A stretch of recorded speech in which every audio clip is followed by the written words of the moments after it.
கர்த்தருடைய பரிசுத்த நாமத்திற்கு ஸ்தோத்திரம். இன்றைக்கு நம்ம பிலிப்பியர் 3வது அதிகாரம் 5வது வசனத்தை தியானிக்க இருக்கிறோம்.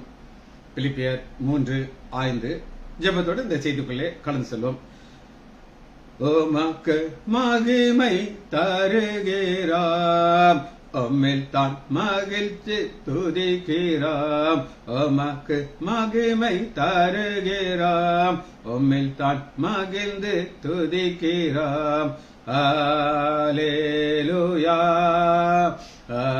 Alleluia, Alleluia, Alleluia.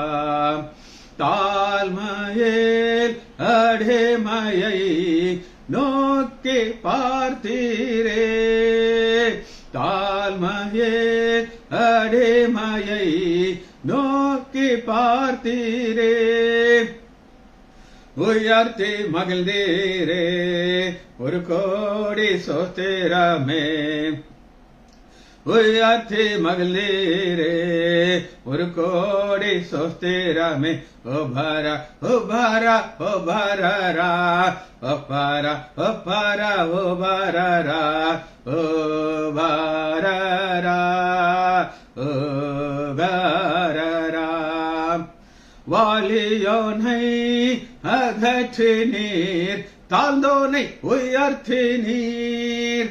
வாலியோனை அகற்றினீர், தாழ்ந்தோரை உயர்த்தினீர். பசித்தோரை நான்மைகளால் திருப்தியாக்கிறீர், பசித்தோனை நான்மைகளால் திருப்தியாக்கிறீர். அமக்கு மகிமை தருகிறோம், உம்மில் தான் மகிழ்ந்து துதிக்கிறோம். வல்லவரே மகிமையாய் அதிசயம் செய்தீர், வல்லவரே மகிமையாய் அதிசயம் செய்தீர். உந்தன் திருநாமம் அதிசயமானதே, உந்தன் திருநாமம் அதிசயமானதே. ஒப்பப்பா ஒப்பப்பா உரரரா, ரெப்பப்பா ரிகரா ரிகரரா. கண்மாலையில் வெடிப்பில் வைத்து கருத்தாய் மூடுகிறீர், கண்மாலையில் வெடிப்பில் வைத்து கரத்தாய் மூடுகிறீர்.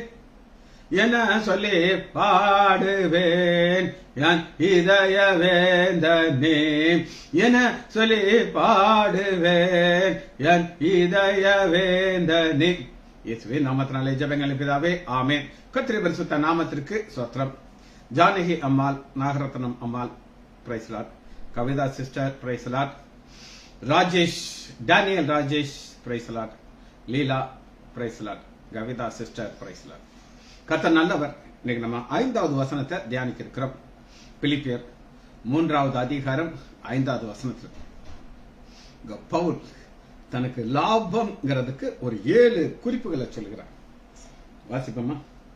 நான் 8ஆம் நாளிலே விருத்த சேதனம் பண்ணணும், 2வது இஸ்ரவேல் வம்சத்தான், 3வது பென்னியமின் கோத்திரத்தான், 4வது எபிரேனில் பிறந்த எபிரேயன், 5வது நியாயப்பிரமாணத்தின்படி பரிசெயன், 6வது பக்தி வைராக்கியத்தின்படி சபையை துன்பப்படுத்தணும், 7வது நியாயப்பிரமாணத்துக்குரிய நீதியின்படி குற்றம் சாற்றப்படாதவன். 7 குறிப்புகளை சொல்லிட்டார். இந்த 7 குறிப்புகளை இது பிளஸ் லாபம் அப்படின்னாரு. நேற்று நம்ம தியானிச்சோம். லாபத்துக்கு உங்களுக்கு வார்த்தை சொன்னேன், நஷ்டத்துக்கு வார்த்தை சொன்னேன்.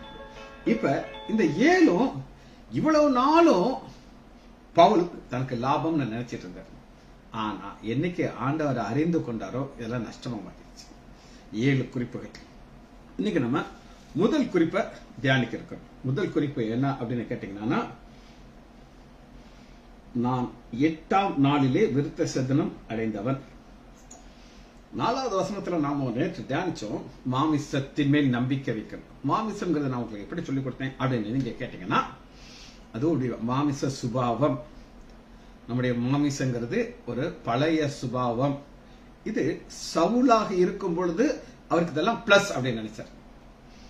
நான் நினைப்பேன், அதனை பற்றி நான் நினைக்கிறது எனக்கு தப்பு கிடையாது. எனக்கு இதெல்லாம் எனக்கு பிளஸ் அப்படின்னு நான் ஒரு காலத்துல நினைச்சிட்டு இருந்தேன் அப்படின்னு கேட்டீங்கன்னா, நம்பர் 1 டாக்டர் லைசாண்டர் குடும்பத்துல பிறந்தது பெரிய பிளஸ். அது ஒரு பெரிய பிளஸ் நான் எப்பவுமே நினைப்பேன். 2வது டாக்டர்ங்கிறது ஒரு பெரிய பிளஸ் அப்படின்னு நினைப்பேன். இது எல்லாமே ஒரு செகண்ட்ல ஆண்டவர் என்னை எப்படி எடுத்து போட்ட முடியும். இது எப்படி முடியும் அப்படின்னு நீங்க கேட்டீங்கன்னா, நான் இப்ப நார்மலா இருக்கிறேன்.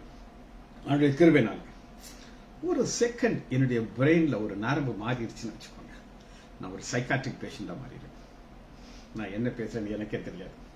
ரோட்டு வழியில நிர்வாணமா ஓடி இருக்கிறப்ப ஏதாவது எனக்கு உணர்வு இருக்காது, நான் ஒரு டாக்டருங்கிறது இருக்காது, எல்லாமே போயிருக்கும்.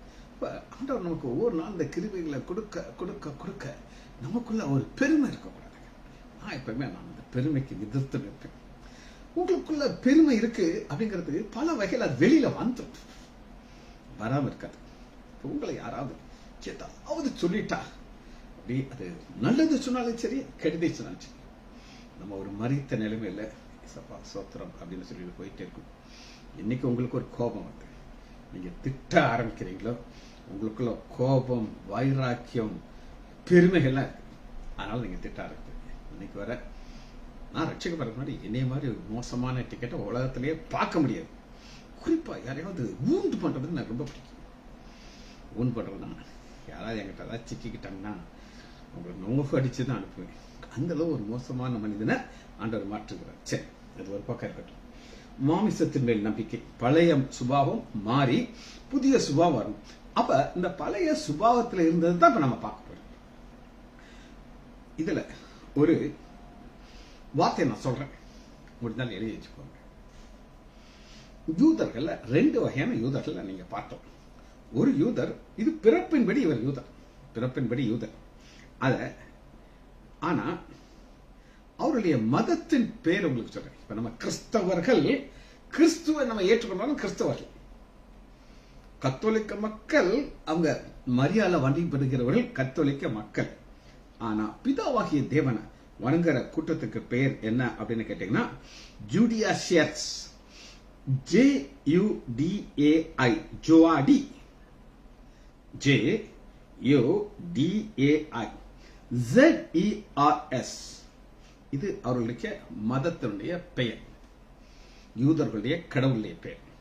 அவங்களுக்கு ஒரே கடவுள் கொள்கை. இந்து மதத்தில் பார்த்தீங்கன்னா முக்கோடி அப்படின்னு எத்தனை கடவுள்னாலும் அவங்க எக்ஸப்ட் பண்ணிக்கிடுவாங்க. எத்தனை கடவுள் இருக்காங்கன்னா அவங்களுக்கே லிஸ்டே தெரியாது. முஸ்லிம் ஒரே கடவுள் அல்லாஹ்ங்கிற ஒரு கடவுள் தான் அவங்களுக்கு, செகண்ட் கடவுளே அவங்களுக்கு கிடையாது. ஆனா ஆண்டவராகிய இயேசு கிறிஸ்து பழைய ஏற்பாட்டில் இருந்தவர். நீங்க எப்படி பார்க்கலாம் அப்படின்னு கேட்டீங்கன்னா, இந்த அவர்களுடைய கடவுள் ஃபர்ஸ்ட் ஆதியாகமம் 1வது அதிகாரம் 1வது வசனத்துல தேவன்ங்கிற ஒரு கடவுளை தான் அவங்க வணங்குறாங்க. அவங்களுக்கு வேற கடவுளே கிடையாது. அப்படிப்பட்ட ஒரு கடவுளை வணங்குறவர் தான் இந்த சவுல். இந்த சவுலுக்கு ஆண்டவர் ஆபிரகாம் அப்படின்னு ஒரு மனிதனை தன்னை வெளிப்பட்டுகிறார். எத்தனையோ உலகத்துல மனிதர்கள் இருந்தாங்க, எத்தனையோ கோடான கோடி மனிதர்கள் இருந்தாங்க. அந்த கோடான கோடி மனிதர்கள்ல ஒரு மனிதன் பேரு ஆபிரகாம். இந்த ஆபிரகாம், தேவன் ஆபிரகாமை தெரிந்து கொண்டார். நல்லா கேட்டுக்கோங்க. நான் ஒரு மோசமான, எனக்கு ஆண்டவர் சம்பந்தமே, நான் கிறிஸ்தவ குடும்பத்தில் பிறந்தாலும் சம்பந்தமே கிடையாது. ஆனால் தேவன் என்னையை தெரிந்து கொண்டதுனால என்னை ஆசீர்வதிக்கிறார், உயர்த்துகிறார். நேற்று தூத்துக்குடி பெண் பார்ட்டிஷன் ஆயிடுச்சு. என்னுடைய மகளுக்கு சொத்து, அவங்க அண்ணனுக்கு தனி சொத்து. என் மக சொன்னாங்கப்பா, எங்களுக்கு கிடைச்ச சொத்தா நீங்க பார்க்க வாங்கப்பா அப்படின்னு சொல்லி நானும் என் மனைவியும் போனோம். அப்படி ஒரு சந்தோஷம், அப்படி ஒரு ஆசீர்வாதத்தை ஆண்டவர் கொடுத்திருக்கிறார். காரணம், அவர் என்னை தெரிந்து கொண்டு பிள்ளைகளுக்கு அந்த ஆசீர்வாதத்தை நிரம்பி வழிய செய்கிறார். சரி, ஆபிரகாமை நான் உங்களுக்கு காட்டுகிறேன். ஆதியாகமம் 17வது அதிகாரம் 10வது வசனத்துல ஆபிரகாம ஆண்டவர் என்ன செய்தார் அப்படின்னு கேட்டீங்கன்னா, ஆதியாகமம் 17:10.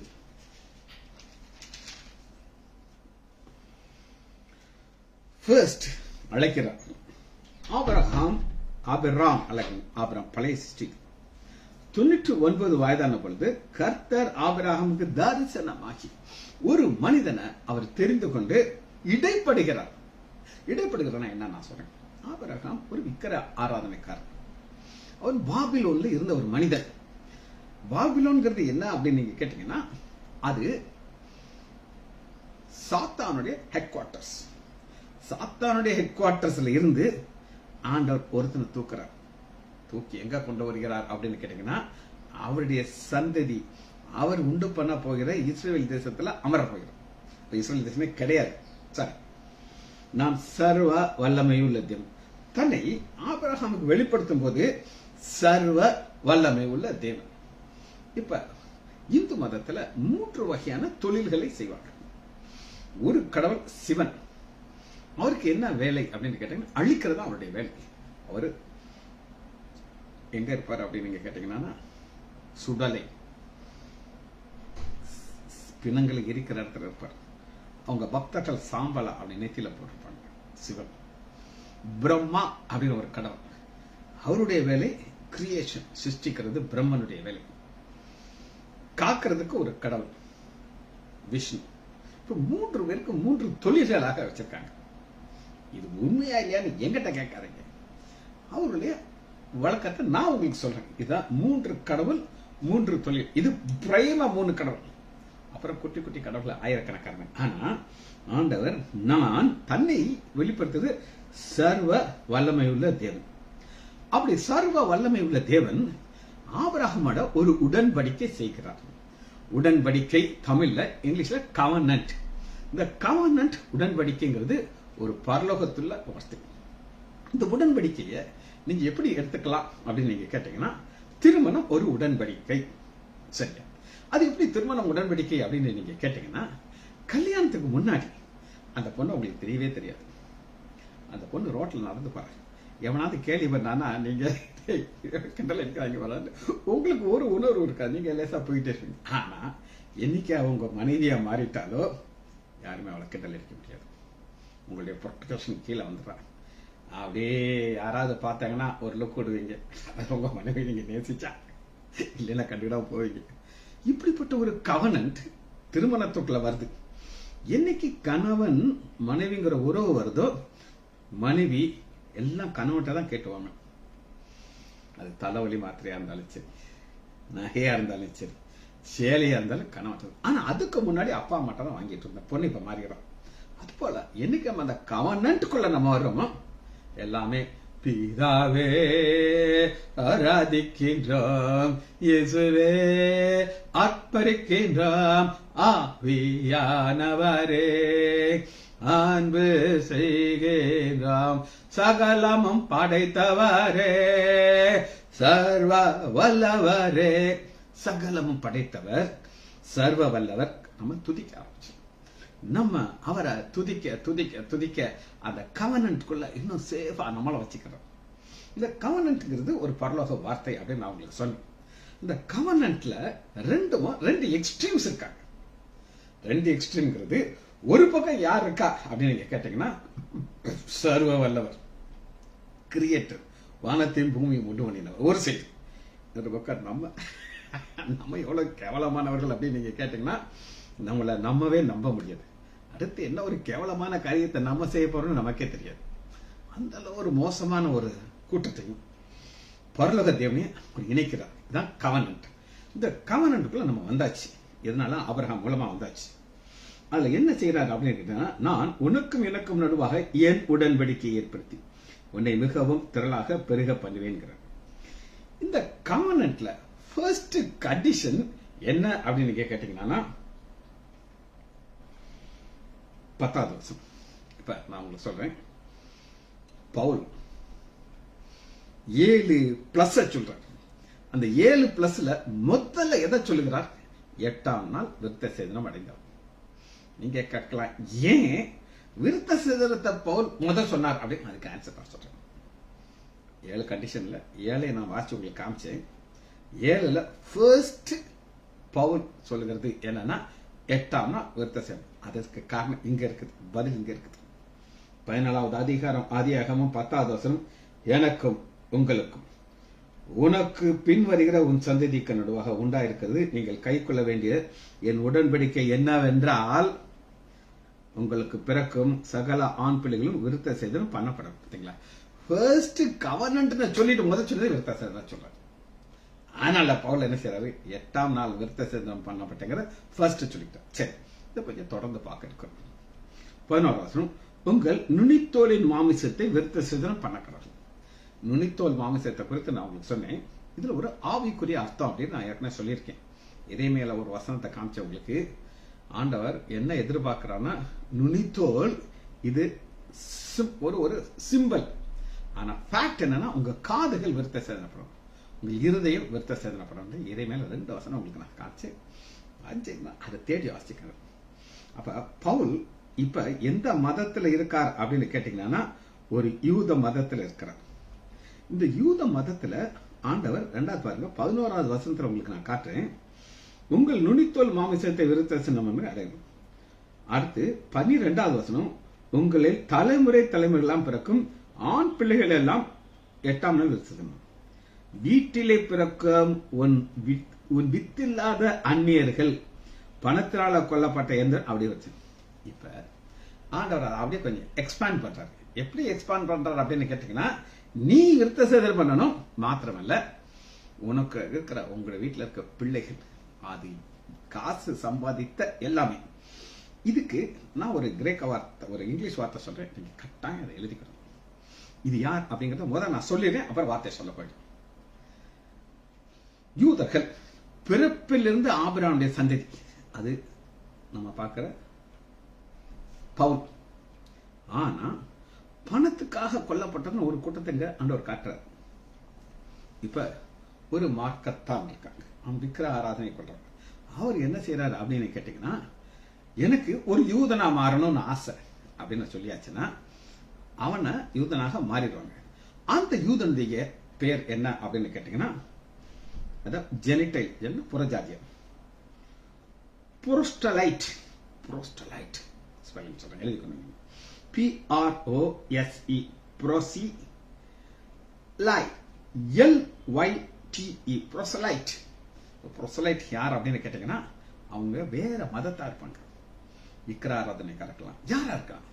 ஆனா அவன் என்ன சொல்றான்னா, நான் ஒரு யூதனா மாறணும், அதனால நான் விருத்த சேதனம் பண்ணிக்கிறேன் அப்படிங்கிறான். அவன் 8ஆம் நாள் விருத்த சேதனம் பண்ண மாட்டான். 30 வயசு இருக்கும், 35 வயசு இருக்கும். ஆனா அந்த விருத்த சேதனங்கிற ஒரு காரியத்தை செய்துகிட்டு அவன் ஒரு புரோஸ்டலைலா மாறினான். அதாவது புரோஸ்டலைல் ஜெனிடைல் என்னதான் மாறினா, அவன் ஜூடாசியத்துக்குள்ள, யூத மதத்துக்குள்ள, ஜூடாசியம் JUDAISM. இந்து, முஸ்லிம், கிறிஸ்தவர்கள் 3 கூட்டத்தா இருக்கு. இந்து வேற, கிறிஸ்தவர்கள் வேற, முஸ்லிம் வேற. ஆனா ஒரு இந்து ஆண்டவரை ஏற்றுக்கொண்டு கிறிஸ்தவனா மாறிட்டாங்கன்னா அவளை கிறிஸ்தவனை தான் கூப்பிடுவாங்க.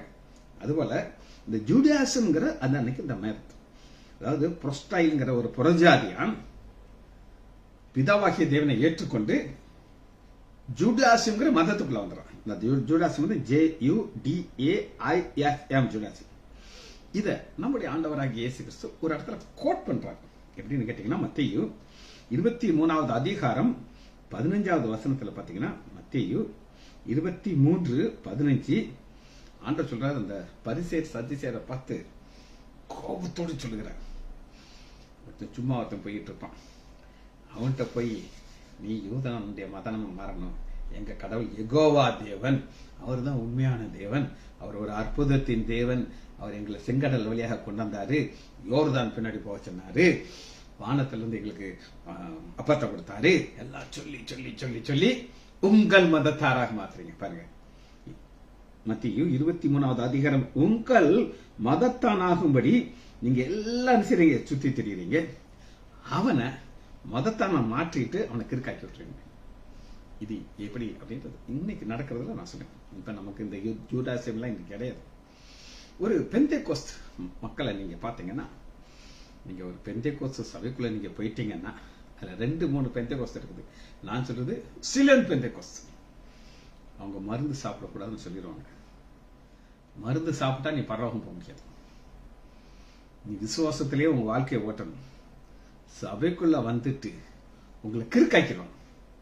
வார்த்தைக்கு ஒருக்கா என்ன சொல்லுவாங்க அப்படின்னு கேட்டாங்க, நீ பரலோகம் போக முடியாது, கல்யாணம் கட்டியா நீ பரலோகம் போக முடியாது. இப்படி சொல்லி சொல்லி சொல்லி உங்களை கிறுக்காக்கி விட்டுருவாங்க. அவங்க உள்ள வந்ததோட உங்க வாழ்க்கை ஒன்றும் இல்லாம சூன்யமா போயிடும். அவர்தான் சொல்றாரு. சரி, இந்த விருத்த சேதனங்கிறது பிதாவாகிய தேவன் எவ்வளவு முக்கியமாக அவர் கண்கள்ல பார்த்தார் அப்படின்னு கேட்டீங்கன்னா, யாத்ராகமம் 4வது அதிகாரம் 24வது வசனத்துல மோசையோட இடைப்படுகிறார். இப்ப மோசையுடைய மனைவி ஒரு யூத பெண் கிடையாது. அதனால அவருடைய பிள்ளைகளுக்கு விருத்த சேதனத்துல அகென்ஸ்டா இருக்கிறார்.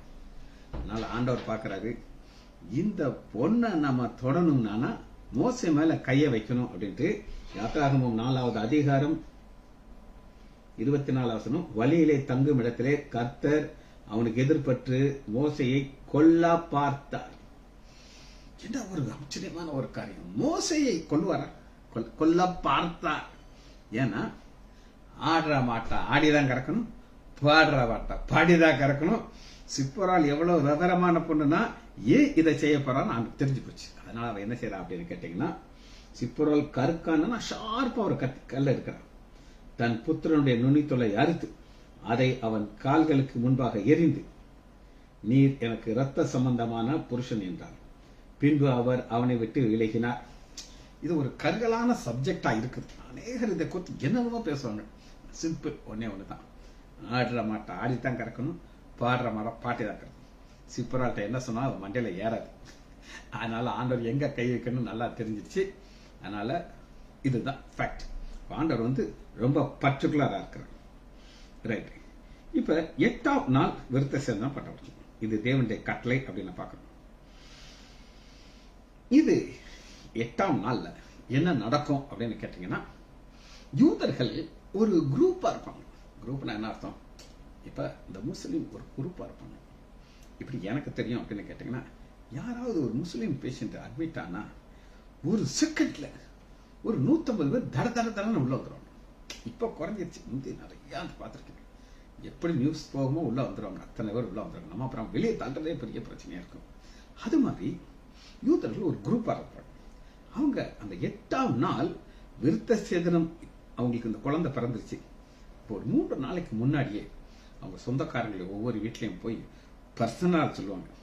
யூதர்களே, மாமா மச்சான் அப்படிலாம் சொல்லி நீங்க நம்ம வீட்டுக்கு வரணும். நம்ம பையனுக்கு 8ஆம் நாள் டேட்டை சொல்லி அவனுக்கு விருத்த சேதனம், நல்ல சாப்பாடு இருக்கும், நீங்க கட்டாயம் வரணும் அப்படின்னு ஒரு வணக்கம் வச்சு கூப்பிடுவாங்க. அவங்களும் என்ன செய்வாங்க? சந்தோஷமா வந்துடுவாங்க. இது அவங்க ஒரு குரூப்பா வாழ்ந்தாங்க. அது ஒரு க்ளோஸ் நெட்வொர்க் அப்படின்னு நம்ம சொல்லுவோம். இதை நீங்க புரிந்து கொள்றதுக்கு ஒரு வசனத்தை நான் உங்களுக்கு காட்டுறேன். யூதர்கள் ஒரு க்ளோஸ்ட் சர்க்கிள் இருந்தாங்க. எடுத்துக்கோங்க, யோவான் எடுத்துக்கோங்க, 11வது அதிகாரம். இங்க என்ன நடக்குதுன்னா, ஆண்டோடைய க்ளோஸ் ஃப்ரெண்ட் லாசரு மரித்துட்டார். லாசரு மரித்த உடனே என்ன நடக்குது அப்படின்னு கேட்டீங்கன்னா, 11வது அதிகாரம் 31வது வசனம், அப்பொழுது வீட்டிலே அவளோட கூட அவளுக்கு ஆறுதல் சொல்லி கொண்டிருந்த யூதர்கள். யூதர்கள் ரீசெண்டா ஒரு எங்களுடைய அப்பாவுடைய க்ளோஸ் பேஷண்ட், எங்களுடைய பேஷண்ட், அந்த அம்மாவுக்கு ஒரு கேன்சர் வந்துருச்சு. அதுக்கு நிறைய ஆண் பிள்ளைகள், நிறைய பெண் பிள்ளைகள் அந்த அம்மாவுக்கு. அது கேன்சர்ல ரொம்ப நாளா கஷ்டப்பட்டு கஷ்டப்பட்டு கஷ்டப்பட்டு அந்த அம்மா இறந்துருச்சு. அவங்க பெரிய பணக்காரங்க, யாரு கூடயும் கான்டாக்ட் வச்சுக்கிற மாட்டாங்க. நான் வந்தா பிரச்சனை வரும் அப்படின்ட்டு. நான் துக்கம் கேட்கறதுக்கு போயிருக்கேன். அந்த அம்மா ஒரு மூலையில உட்கார வச்சிருக்காங்க, மரித்த அம்மா. அங்க பசங்களும் பொம்பளை பிள்ளைகளும் கக்க கக்கா பக்க கக்கா கக்க கக்கான்னு சிரிச்சுக்கிட்டு பேசிக்கிட்டு யாருக்குமே கவலை இல்லை. அப்படி ஒரு அதை நானும் பார்க்கறது, சொந்தக்காரங்க ஒரு பயிலும் கிடையாது. உங்க லோக்கல் நாடார் அப்படி ஒரு என்ன சொல்றது, இந்த ஒரு க்ளோஸா அவங்க வித்தியாசமா வாழ்றாங்க. என்னுடைய இன்னொரு ஃப்ரெண்டுடைய அம்மா இறந்தாங்க, எனக்கு திருதான். நான் போன உடனே அவங்க மகன் எனக்கு ரொம்ப க்ளோஸ், அவன் பையன் சிரிக்கிறான். டாக்டர், எங்க வீட்டுக்கு இளவு விழுந்தா தான் நீங்க வருவீங்க போல இருக்கு அப்படிங்க சிரிக்கிறான். ஒரு சொந்தக்காரன் கிடையாது. அவன் வெளியில உட்காந்துக்கிட்டு ஜோக் அடிச்சுக்கிட்டு இருக்கான். நான் நினைச்சேன், இந்த யூதர்கள் யாருமே சொல்லி விட்டுருக்க மாட்டாங்க லாசரு மரிச்சிட்டான்னு சொல்லி. ஆனா அத்தனை பேர் வந்து உட்கார்றாங்க. மாத்திரமல்ல 33வது வசனத்தை உங்களுக்கு வாசிக்கிறேன். யோவான் 11:33. அவள் அழுகிறதை அவளோடு கூட வந்த யூதர்கள் அழுகிறதையும் இயேசு கண்டார். அவங்க எவ்வளவு க்ளோஸா இருக்காங்கன்னா யூதர்கள் அழுகிறாங்க. நான் சொல்றேன், ரத்த சம்பந்தம் சிரிக்கிறாங்க, அட்டாச்மெண்ட் கிடையாது. அப்ப அவருக்கு ஒரு க்ளோஸ் சட்டில் வாட்டுறாங்க, அவங்களுக்கு சேர்ந்து அழுகிறாங்க. இவ்வளவு ஒரு ஒரு க்ளோஸ் பைண்டிங் நீங்க பாருங்க. மாத்திரமல்ல 36வது வசனத்துல, அப்பொழுது யூதர்கள் இதோ இவனை எவ்வளவாக சிநேகித்தார்கள். இயேசு அழுகிறத பார்த்தோன்னே யூதர்கள், மார்த்தாள் மரியாள் சொல்ல மாட்டேங்கிறாங்க, யூதர்கள். அப்ப அவங்க வந்து தங்களை உள்ள க்ளோஸா இருக்காங்க, அப்படி உள்ள உட்கார்ந்து இருக்காங்க. 37வது வசனம் பாருங்க. அவர்களிலே சிலர், யூதர்கள் இருக்காங்க பார்த்தீங்களா, ஒரு பக்கம் அழுதுகிட்டு இருக்காங்க, ஒரு பக்கம் எப்படி இவ்வளவு தூரத்துக்கு அந்த அளவுக்கு ஆச்சரியப்பட்டு இருக்காங்க. அதுல ஒரு சிலர் என்ன சொல்றாங்க, குருடனுடைய கண்களை திறந்த இவனை சாகாமல் பார்த்திருக்க கூடாது. அப்ப இயேசுடைய வல்லமையை பார்க்கறாங்க ஒரு பக்கம், அந்த அளவுக்கு ஒரு க்ளோஸா இருக்கு. இப்படிப்பட்டவர்கள் தான் என்ன செய்யறாங்க, 8வது நாள் வந்துருவாங்க. வந்து எதற்காக வருவாங்க அப்படின்னு கேட்டீங்கன்னா, இது ஒரு சுதந்திரம். சுதந்திரம் அப்படின்னா என்ன அப்படின்னு நீங்க கேட்டீங்கன்னா, ஒரு சடங்காச்சாரமான ஒரு காரியம். அதாவது ஒரு இப்ப நம்ம இதுல கத்தோலிக்க மக்கள் பாத்தீங்கன்னா, அவங்க ஒரு பேப்டிசம்ங்கிறத ஒரு பெரிய லெவல்ல நடத்துவாங்க. பெரிய லெவல்னா ஒரு கல்யாணம் எப்படி நடத்துவாங்க அந்த அளவுக்கு கார்டு அடிச்சு டோம்னு செஞ்சு அந்த பேப்டிசத்தை அந்த அளவுக்கு பெருசா வச்சுக்கணும். அது ஒரு சடங்காச்சாரம். அந்த பிள்ளைக்கு இது என்னன்னே தெரியாது, ஆனாலும் அது ஃபாலோ பண்ணுவாங்க. ஆனா இவங்க அப்படி கிடையாது. சரி, ஏன் நுனித்தோல் இதை கட் பண்ணணும் அப்படின்னு கேட்டீங்கன்னா, அதை மட்டும் பார்த்து இந்த செய்தியை முடிக்க போகிறோம். இது பிறக்கும் பொழுது வந்த சுபாவத்தை கட் பண்றாங்களாம். பிறக்கும் போது எல்லா ஆண் பிள்ளைகளுக்கும் ஒரு நுனித்தோலை தான் பிறக்கும். அது ஆண் பிள்ளையா இருந்தாலும் அப்படித்தான், பெண் பிள்ளைகிட்ட போய் கேட்காது. சரியா? சங்கீதம் 51வது அதிகாரம் 5வது வசனத்துல பவுல் தன்னை பார்க்கிறார். நான் எவ்வளவு மோசமான ஒரு மனிதன் ஐயா, இந்த மோசமான மனிதன் நான் பிறக்கும் போது தாயின் கர்ப்பத்தில் உருவாகும் போது என்ன நடக்குதுன்னா, இதோ நான் துர்க்குணத்திலே உருவானேன், என் தாய் என்னை பாவத்திலே கர்ப்பம் தரித்தால், என் தாய் என்னை பாவத்துல கர்ப்பம் தரிக்கும் போது எனக்கு ஒரு நுனித்தோல் இருந்துச்சு. நுனித்தோல் உள்ள இந்த ஒரு ஆண் குறிய வைத்துதான் நான் பாவங்களை செய்கிறேன். அப்ப ஆண்டவர் சொல்றாரு, எப்பா நான் அதை இடைப்படுறேன், உன்னோட இடைப்படுறேன், ஏன் என்னுடைய பிள்ளையா மாத்துறேன், அதுக்கு நான் என்ன செய்ய போறேன், 8ஆம் நாள் உன் துருத்துல கட் பண்ணி விட்டுருவேன். அது போயிருச்சா, இப்ப நீ புது சிருஷ்டி. இந்த புது சிருஷ்டிக்கு பழைய சிருஷ்டிக்கும் ஒரு பெரிய வித்தியாசம் இருக்கு. இப்படி அவர் இந்த நுனித்தோலை விருத்த சேதனம் பண்ணி அந்த துர்க்குணத்திலிருந்து உருவான ஒரு மனிதனை மாற்றுகிறார். இது யூதருடைய வாழ்க்கையில ஒரு பெரிய சடங்காச்சாரம். அவங்களுக்கு சடங்காச்சாரம் ரொம்ப ரொம்ப பிடிக்கும். ஏன்னா அவங்க அப்பா இப்படித்தான் செஞ்சாங்க. அவங்க கை கழுவுறது ஒரு சடங்காச்சாரம், பாத்திரத்தை கழுவுறது ஒரு சடங்காச்சாரம். இப்படிதான் அவங்க வாழ்க்கையில வாழ்ந்தாங்க. அப்ப பவுல் தன்னுடைய தண்ணியை பார்க்கிறார். வசந்த வாசிப்பமா திரும்ப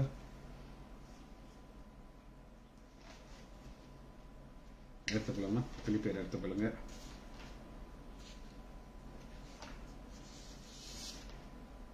மூணாவது அதிகாரம் 5வது வசனம். பிலிப்பியர் 3:5. இந்த நான் யார்? பழைய சிருஷ்டி, அதாவது மாமிசத்தின் மேல் நம்பிக்கையா இருந்த சிருஷ்டியாகிய பழைய சிருஷ்டி அவருக்கு ஃபர்ஸ்ட் எது முக்கியமா தெரியுது அப்படின்னா, 8ஆம் நாளிலே விருத்த சேதனம் அடைந்தவர். ஜெபிச்சு முடிப்போமா? மகா இரக்கமும் கிருபையுள்ள பிதாவே, துதிக்கிறோம் ஐயா. நாளே உள்ள இருதயத்தோடு உங்களுடைய திரு சமூகம் வருகிறோம் ஐயா. 8ஆம் நாள் விருத்த சேதனம் அடைந்த பவுல் தனக்கு எதெல்லாம் லாபம் லாபம் லாபம் என்று நினைத்தாரோ அது நஷ்டமாக மாறினதுக்காக நன்றி. எங்களுக்கு கிறிஸ்துவுக்குள் இருக்கிற எங்களுக்கு விருத்த சேதனம் என்ற ஒரு தடையே கிடையாது ஐயா. பிள்ளைகள் ஒவ்வொருவரையும் என் ஆண்டவராகிய இயேசு கிறிஸ்துவின் நாமத்தினாலே ஆசீர்வதிக்கிறேன். இயேசுவின் நாமத்தினாலே ஜெபங்கள் பிதாவே. ஆமென், ஆமென், ஆமென்.